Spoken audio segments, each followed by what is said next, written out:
Alors nous sommes au Casino de Paris pour une date de la tournée Unplugged and Roll de Jean-Baptiste Guégan. Et on a un kit de spot en Mac Quantum Profile, on a du Macora et on a ce soir on a du Macora Xip et puis on a aussi les petits Mac One tout nouvellement arrivés. Martin, moi j'ai une vieille histoire avec Martin puisque j'ai commencé avec des RoboScan Pro 218, alors que j'ai toujours d'ailleurs. Donc effectivement, toute la série des scans d'époque que j'ai eu, que ce soit du 1220, des Pro 218, des PAL, j'en ai encore quelques-uns aussi. Enfin bon, après ça on est passé sur les lyres Mac 250, Mac 500, etc. J'ai aussi toujours de tout ça qui traîne dans mes archives, on va dire, et c'est des projecteurs que j'ai utilisés très longtemps et qui m'arrive encore d'utiliser ponctuellement dans certains cas particuliers. Et plus récemment, effectivement, on a travaillé, je suis quand même dans le métier depuis 95, donc j'ai connu pas mal de projecteurs Martin, et dont les plus emblématiques. On a fait les grands succès des Mac 700 aux grandes heures.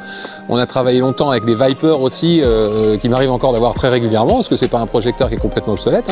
Aujourd'hui, effectivement, on est plus sur des machines qui ont des caractéristiques un peu plus poussées, puis sur de la LED. Mais enfin, il y a encore pas mal de Viper dans les parcs, et je suis toujours très heureux de les avoir, parce que c'est des machines costauds et fiables. Donc voilà, ici on est là sur un kit qui n'est pas tout jeune non plus au plafond, puisque c'est un kit qui nous est fourni ici sur place, sur notre bande, et c'est du Quantum Profile qui fait aussi son boulot, même s'il y a quelques années. Et puis voilà quoi. Et puis on a intégré des choses un peu plus récentes aussi, voilà. Alors le Mac Viper XIP, je l'ai vu en démo au JTSE un petit peu confidentiellement, donc je peux pas encore t'en dire grand chose.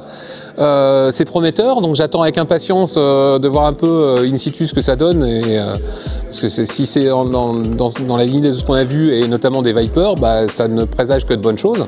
Ensuite, le Mac One, pareil, on l'a aperçu un petit peu comme ça, tournicotant tout seul au JTSE, et puis maintenant là j'ai la chance d'en avoir quand même un petit paquet sur le plateau, et c'est une machine qui me paraît assez redoutable, et puis très mignonne en fait, c'est très rigolo, c'est tout petit, ça fait un effet de ouf, c'est rapide, le zoom est incroyable, et à côté de ça, c'est un vrai produit d'éclairage avec des couleurs qui sont splendides.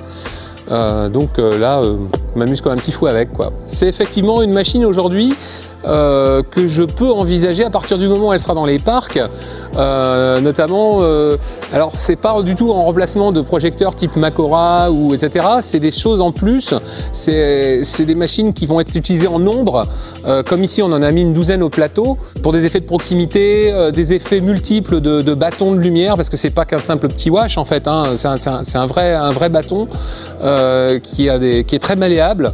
Donc effectivement, ça fait partie des gamelles qui peuvent m'arriver de recommander pour un design ou des choses comme ça, parce que c'est très marrant et on fait plein de choses avec.